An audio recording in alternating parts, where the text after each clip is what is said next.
baboy. Ay, adobo baboy. Ang galing. Yan na si Tintin, no?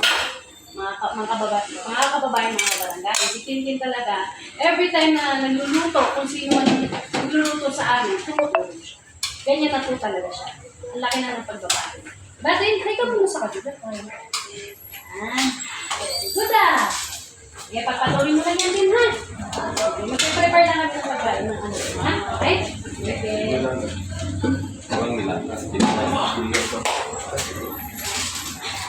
Yan mga kababayan, si Ate Tintin ay mag-aadobo.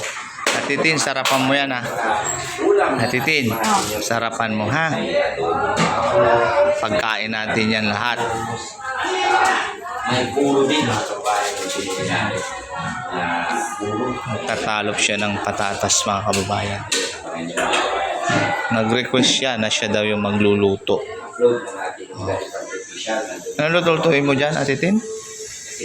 Ate Tin, anong lulutuin mo dyan? Ha? Adobo?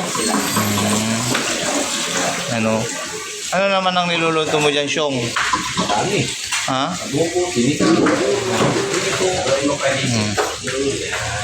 Yan. Siyempre, nagluluto pa tayo kasi baka kulangin tayo. Nagpre-prepare lang tayo mga kababayan ng pagkain ng mga bisita natin, mga senior citizen na nabigyan ng bigas ngayon araw. Andiyan sila sa labas.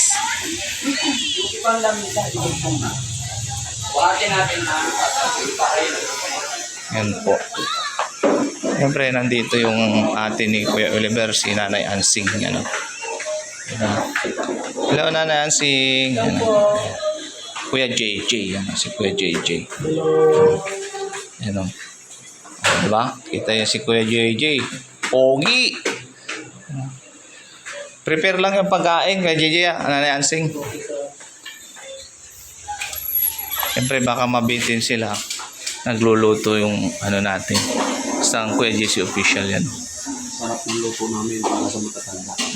Senior ka mo? Ay, sa mga senior. Pangit ng panging matatanda. Senior lang.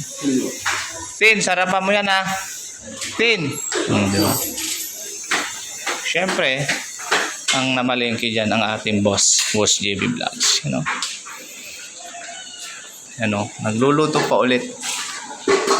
Sarapan mo yan, Syong. Ano, busog na, Kuya Gian? Kuya JR, oh. Pogi. Kuya Jun, huwag mong ano yung damit mo. Yan, oh. Kuya Jun. Yan, mga kababayan. Ito yung update natin ngayon. Ngayong araw na ito. Yan, mga kababayan. Thank you sa panonood ng aming video lagi. Siyempre, nandiyan si Ma'am AR. Yan, oh. Di ba?